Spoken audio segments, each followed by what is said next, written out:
Hello, fellow Elunes. Josh first back at the game, bringing guys some more Elune, and today we're going to be talking about a character that I don't know if it has been released or if there's a special way you can buy her or not. Regardless, she is probably the most broken character in this game, the most overpowered character. Now, we briefly talked about her a bit in our stream that we did the other day, which some of you enjoyed, so hope, for those of you who were there, thank you so much appreciated. And for those of you who have not caught a stream, we should be doing another stream maybe tomorrow. So we'll see. But hopefully we can get another one out tomorrow. But anyways, let's go ahead and check out this character, this mysterious character that's absolutely broken. So you want to go to index, because you're not going to be able to find this character by normal means. You're going to go to the index, you're going to go to stories, you're going to go to Elune lore. Now, depending on how far you've gotten in the game, maybe you don't even have this story unlocked yet, perhaps. So keep that in mind, but we want to go all the way down here to the bottom. All the way down. We're getting deep into the game lore here.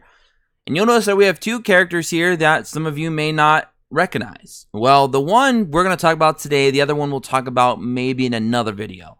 But this one, right here. Alvida.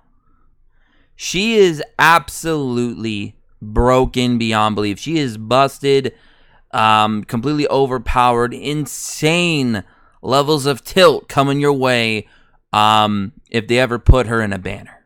Because, wow. Now let's talk about why she's so good. So first, right off the bat, her character design looks amazing. She's like a female Captain Hook, and I love it.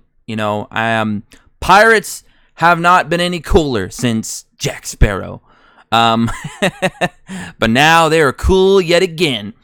So basically, if we go and max her out, just take her all the way to the limit. Look at that design. Beautiful. I love the black. The black definitely is a lot cooler than the red for her particular design, especially with the fact that she has that Snow White hair color. And I don't mean Snow White's hair color was like that. I'm just saying that that's the color I'm referencing, so don't get that confused. But I love it. She has those nice icy blue eyes. Love it. Okay, the eye patch just makes her feel like a badass. The pirate's hat is huge and obnoxious, but it's funny. It's funny, and her design just looks very unique. And I love the animations, and I love that little like aura that goes through her the back of her coat and down to the tail of it. It looks really cool how they do that. So they did that little extra bit of detail, which is really cool. So overall, her design looks awesome. She's pretty badass. She's a pirate. I mean, what's not to love? Her stats, when maxed out, she has 37,000 HP, 4,700 physical defense. So that's really good defense for a debuffer. Her evasion and crit or whatever. I mean, none of the characters in the games, crit and evasion, are all that high because that's not actually 31%, 41%. That's actually a lot lower. You're talking like 1-2%. The attack is 8,500, so that is a big attack stat for a debuffer. So that is a huge attack stat, and her magical defense is still pretty modest as well, as almost 4,400. So stat-wise, she's pretty solid there. And then we get into her skills. This is where she becomes amazing. Now, we're not going to be talking too much about skill 1s, because skill 1s, outside of what passives could possibly offer, usually are not that great. They're usually just there for your base damage, because they, of course, don't require any souls. So we're not going to really talk about that, but we will talk about her skill gem set for her skill 1, which offers you a 5% chance of reducing target's evasion rate by 10% for 2 turns. So that could be pretty handy. Let's go on over here to special. Now we're going to max this out because we only want to talk about these characters at their absolute best. So, Steel Rain. 4-cost souls animates a destructive rainstorm with various weapons to deal 840 and then 101% attack physical damage 10 times to all enemies and inflicts weakening effect that reduces attack speed by 45%. And again, keep in mind, this is an AoE skill. Reducing attack speed by 45%. 80%.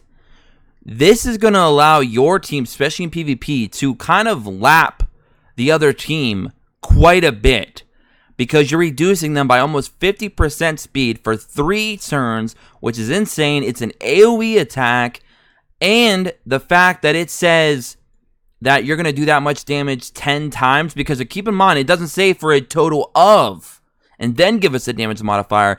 It's saying that it's going to give you the damage modifier, and then you're going to do that 10 times to all enemies. So that also means you're going to have 10 chances per hero to land a crit, which is going to do even more damage, 150% more damage plus, depending on your gear. So she's going to hit very hard, and her natural base attack stat at max being 8,500, that's going to be nuts. Especially when you consider you're going to be putting the moonlight, as everyone calls it now, the moonlight gear on her for an additional 25% chance to land that debuff for speed. So, all in all, that S2 is disgusting. And we're not even into the passives or the ultimate skill yet. Her skill gem set, 5% chance of reducing enemy crit rate by 10% for 2 turns. That's, that's whatever. Those skill gems are kind of nice. When they go off, they're great. When they don't, then you don't miss it. So, her S3, Ruthless Bombardment, also an AoE skill. Of course, it's a 6 soul cost. And I do have to say the soul cost because, believe it or not, there are some soul costs out there that do cost more on the S2 and more on the S3s than your typical 4 and 6. So, I have to say that. It's in my contract. I'm just joking. There is no contract. Fires a reckless full salvo from all guns, the Dragon Spire fleet, to strike all enemies 14 times, dealing a total of... See, this is where I was bringing up that point in the S2. This one is basically saying that she's going to attack 14 times, dealing a total of 1150, and then the 171% attack magic damage. So she's doing both physical and magic damage, because we go back here to the special, you'll see again, it's physical damage. Her ultimate is magic damage. So she does both, which is really interesting. But, yeah, so you guys see the difference there when they say there's a total of, and then when they're actually doing that many times. So definitely want to learn the difference, because it definitely makes a big difference when it comes to actual damage output. So she's going to be attacking 14 times, dealing a total of, and then inflicts weakening effects that reduces attack by 50%. And that's at skill level 1. Let's max that out. I thought I had it maxed out. I think it might have been when I switched it back. Anyways, so you can reduce the attack up to 80% for 2 turns. Absolutely broken, because that is an AoE. And again, 80% is nuts. And if you didn't notice, there is no restriction. It doesn't say you have a 50% chance of landing it. It doesn't say 75% chance of landing it. It just simply says, and inflicts, which means it's a 100% chance to land. Of course, resistance and stuff like that could still make it miss. But if you're also giving her the Moonlight gear for an additional 25% chance to land that debuff, there's a high chance that you're going to land that more times than not, depending on who you're taking on and what their gear is for resistances, especially for weakening effects. So, you got a lot of things there to consider, but at the end of the day, reducing an entire team 80% attack is nuts. Doing that on bosses is going to be clutch. Doing that in PvP is going to be just disgusting. I mean, you're basically making their team slow because of her S2, and you're making them weak because of her S3. She is just completely nullifying your entire team and shutting it down by herself. She's making your team just a group of worthless minions just out there like chickens with their head cut off, running around wild, not knowing what to do with themselves, because she just went in and just said, yup, now you're slow, now you're weak, GG, because now you're dead. So, bruh, she's on another level. Skill gem set, 10% chance of reducing target's max HP by 10%, which is just let's just keep reducing everything, man. We should just call her the reducer. Man, if she could reduce taxes and other things like that, it'd be great. But here we go. So, her passive one, Broad Mind. Having a broad mind is a virtue of the fleet captain. Increases Alvida's attack by 5% for each weaken effect on all enemies. Now, let's take this back to her S2. How we said her S2 could do a lot of damage because of how many times you can attack per enemy, okay? And it's going to do quite a bit of damage. And since her S2 will not have a cooldown, you can do it every single turn that she's up, which means you can also kind of abuse the switch turn system with her, okay? And since she also does a weakening effect, which is a debuff on all enemies, let's just say she lands all 5. That's 25% more attack. Now, let's say that she lands all of her debuffs on her S2 and her S3. That's up to 50% attack. So now she's doing an possibly additional 50% damage. That's just disgusting because she does her own weaken effects. Now that's just her herself. If you're running other units on your team that also do weaken effects, you're just adding to that. So, woo, that's nuts. So her damage multiplier could get pretty crazy. Her damage is already going to be pretty high with that S2. Possibly her S3 as well. I'd have to go back and do the numbers on that. But her S2 definitely, that passive one is just really going to light up people. Not to mention her base attack is 8,500 plus, which is already pretty high. Let's go check out her passive too. The Dignity of Noble Sky Pirates takes the wind out of enemy sails. Ignores enemies' weaken resistance when attacking an enemy below 50% HP and prevents them from gaining weakened tolerance, even when weakened effects are successfully obtained at 4-star. So, she's broken. Now she also has a passive that allows her to better utilize her own debuffs. And this is, again, before you add an additional 25% from Moonlight Gear. She is on another level. She is in, like, the stratosphere right now, okay? While all the other units are just still kind of hovering around, ground level. She's up there in the stratosphere. She's trying to work her way to space, okay? That's where she's headed. All right? That's where she's at. And it's ridiculous. Let's go to her passive 3. How can she get any more broken? Raid and violence are the duties, life, and rights of pirates. Increase enemy soul consumption by 1 for each weaken effect that Alvida has. Oh, man. Wow. Increases enemy soul consumption by 1 for each weaken effect that Alvida has. I don't even know anymore. Mark of the Great Pirate.